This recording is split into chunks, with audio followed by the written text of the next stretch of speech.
Hello and welcome to the shop. Lately I've been experimenting with kitless pens, and a while back I turned a nib similar to this one that allows you to use a Parker refill within your kitless pen. Tonight I'm going to turn this nib for you and show you how I make it.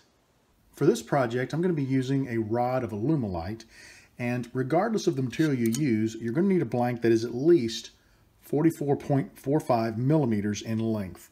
I'm going to go ahead and get this chucked up in my collet chuck.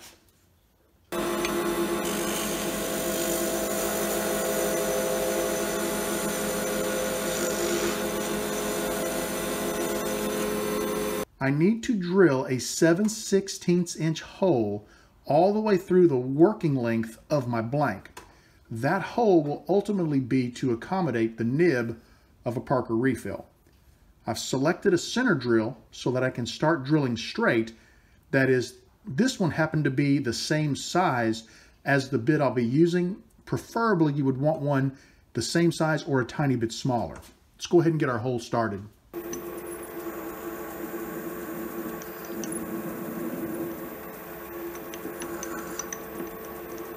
I've made a red mark on my drill bit that corresponds to the working length of my nib.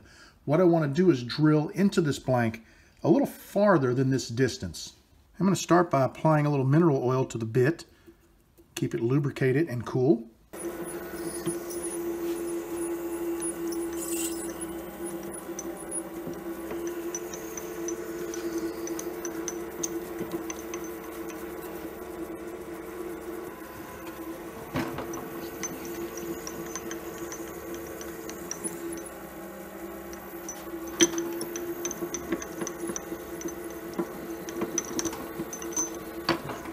On my last pass drilling into this blank, I made it up to the red mark. What I want to do now is go ahead and take that hole just a little bit deeper.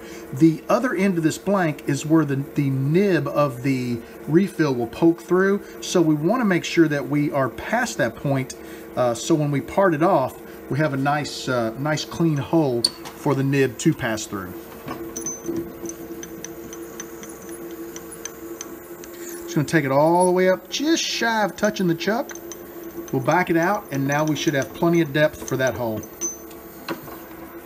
In order to accommodate the shoulder of the Parker refill, we'll need to drill a 15/64 diameter hole, and that hole needs to be 21.77 millimeters deep.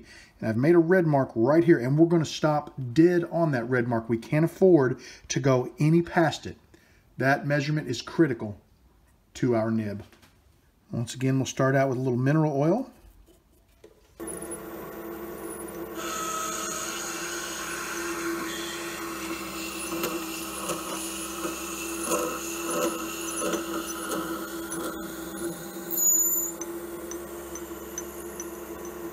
I stopped just shy of that little red mark I made, so that should be plenty deep.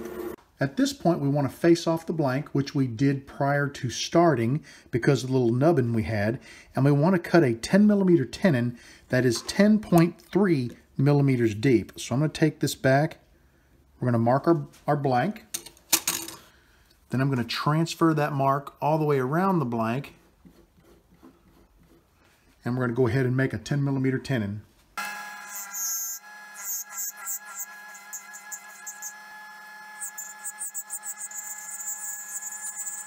I'm going to use a 10 millimeter box wrench to cut a perfect tenon, and you can see that I've ground off the short side of the wrench on my grinder, and that gave it a little bit of a burr, and I'm going to use it as a cutting tool.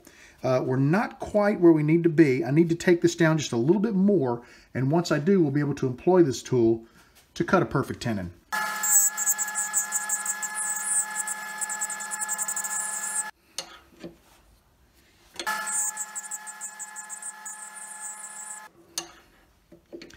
This is a slow process. You just want to kind of sneak up on it, because if you overshoot, then basically you've lost your blank.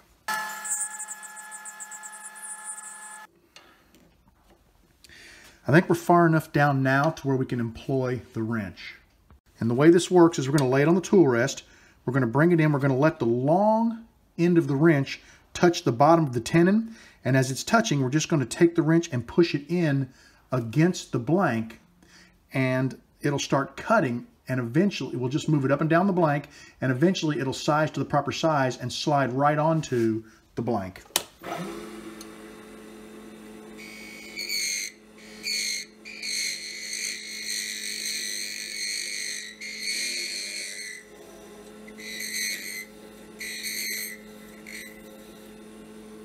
And you can see that we've got a perfect tenon now. It's very tight, which is what we want.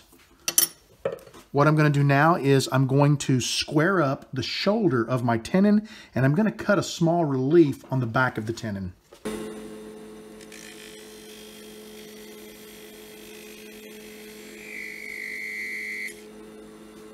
All right, I think that looks pretty good. I've got an M101 die in my sliding tap and die holder, and we're going to go ahead and cut threads on this tenon. We'll start with a little mineral oil just to kind of lubricate everything up. Bring the the die up, a couple of twists, back off.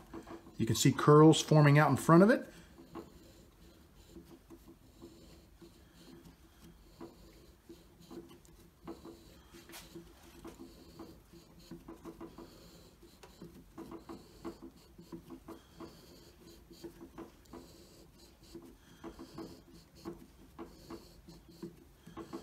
We're just going to take this all the way to the end and let it bottom out on the shoulder. The relief that we cut at the back of the tenon will stop the cutters in the die from cutting. That will also allow us to more tightly fit our section into the body of our pen. Okay, we have reached the end. Let's back this off.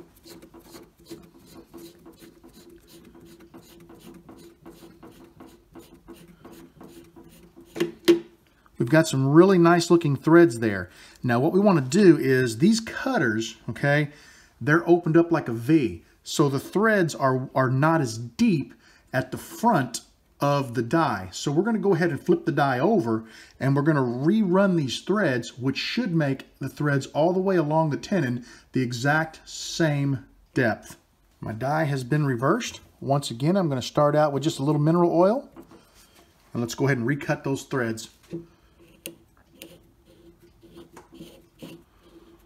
Just take our time, thread it right up on there. You will see a few curls as it starts to cut in to the more shallow threads. And we're going to take that right up to the shoulder once again.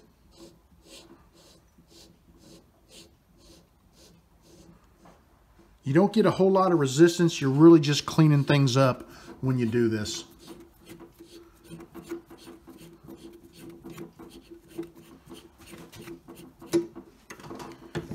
There you go. You've got some really nice looking threads there.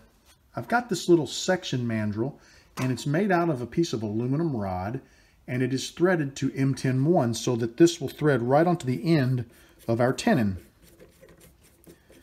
Get a nice tight fit. What we're going to do is remove the tenon from the collet chuck, and we're going to re-chuck it up using a collet that will fit the end of our mandrel. Make sure she spins true. I'm going to bring up my tailstock for a little bit of support, and I have taken a center drill and put a little dimple in the end of my blank that will accept the 60-degree live center, and this is just going to provide some support while we go ahead and true this blank up. And what we're going to do is we're going to true the blank up to the same diameter as the mandrel, which is 12.06 millimeters.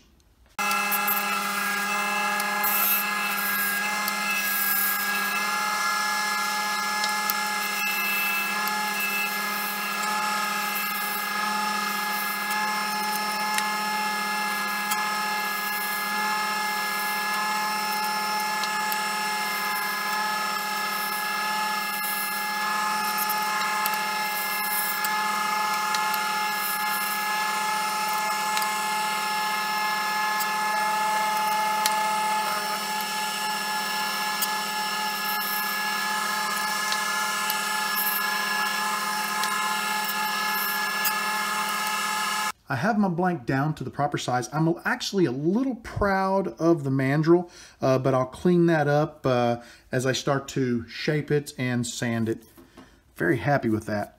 I need to go ahead and part my blank off to the proper size so that I can finish shaping. And the length that I need is 32.94 millimeters.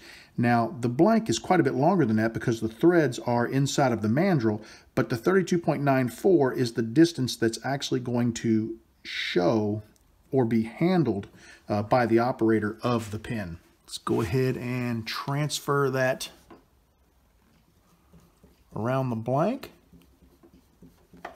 and let's get it parted off.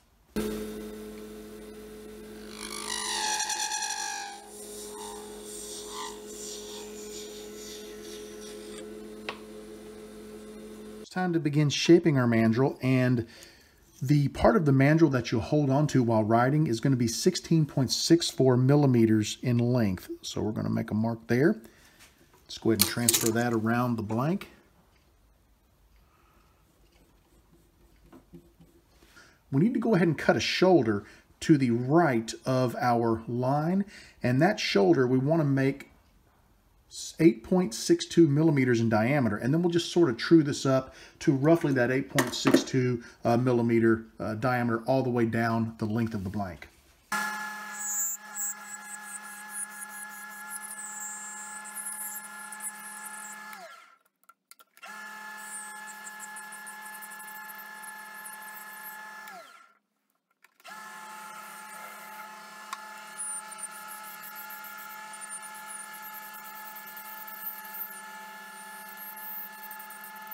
I want to start shaping the front section of my blank down a little bit, and I'm looking for something right around the length of 17.39.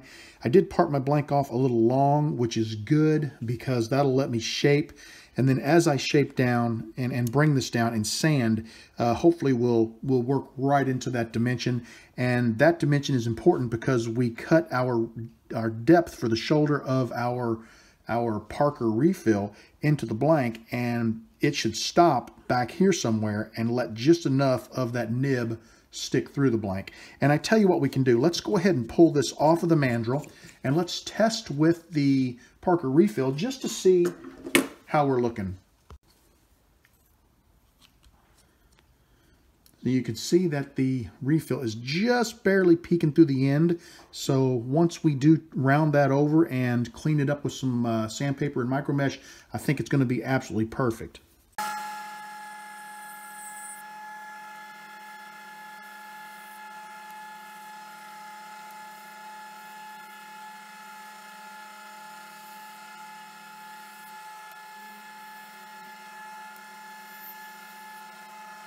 I'm really happy with how that looks. Once again, I'm going to remove the nib, or the section, I'm sorry, and we're going to measure with our Parker refill.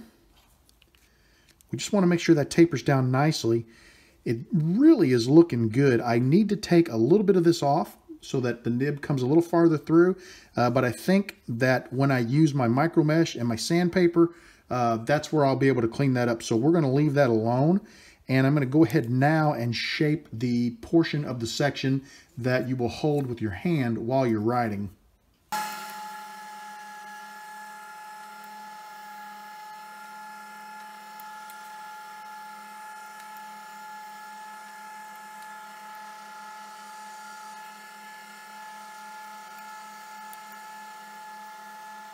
My apologies for not having my camera zoomed in. I've corrected that issue. I know it's a little late in the game, but I think you can see my shape. And what I'm going to do is take a look at the shape next to the mandrel, which is 1161, and up toward the end, which is 1227. I need to take a little bit of meat away from here, and then we'll be ready to start micro meshing this section so we can finish it up.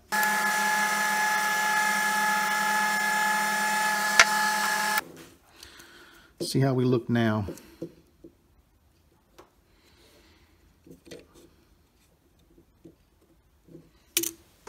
$11.54. Whoops. $11.79. I'm still a little larger down here, so I'm going to take just a hair off of it.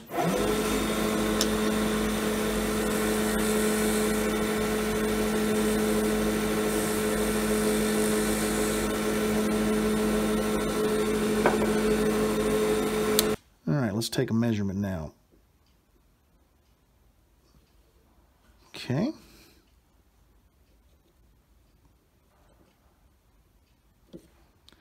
We are within 0.1 between the front and the back. So I think we're ready to start micro meshing. And I think a lot of that will clean itself up as we micro mesh the section. I'm going to be micro meshing right at about 900 RPMs. And basically I'm just going to try to clean up any tool marks that I might have put in the section and just sort of shape it. My objective is to remove just a little bit from the end of it as I shape.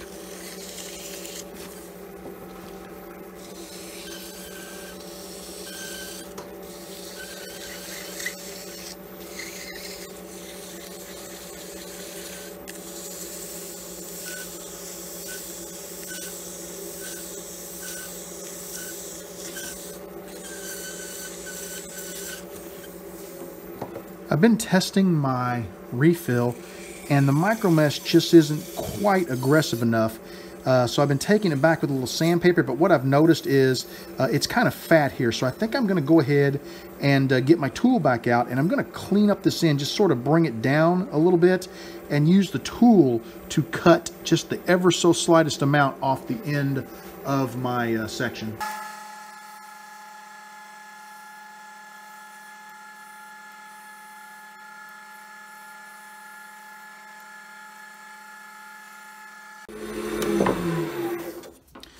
Okay, let's see what that does for us.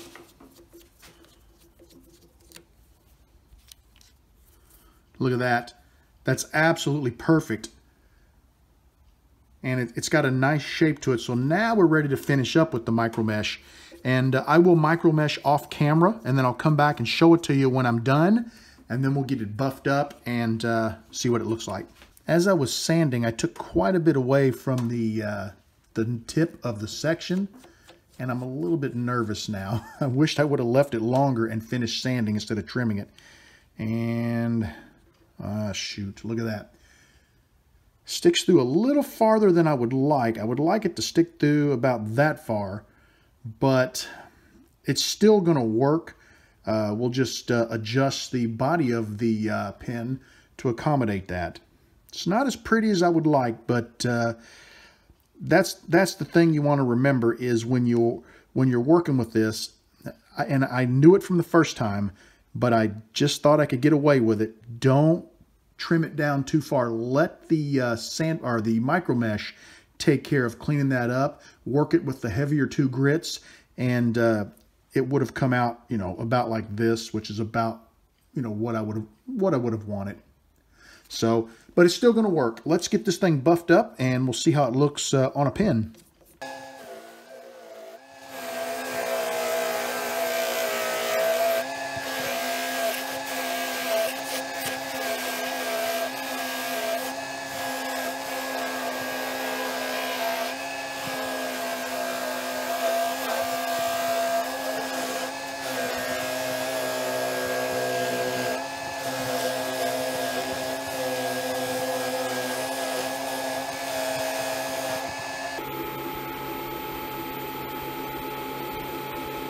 I haven't built a body for this particular nib yet, so we're going to use an existing body and just test it out. We'll go ahead and drop our refill in. Go ahead and thread the section on.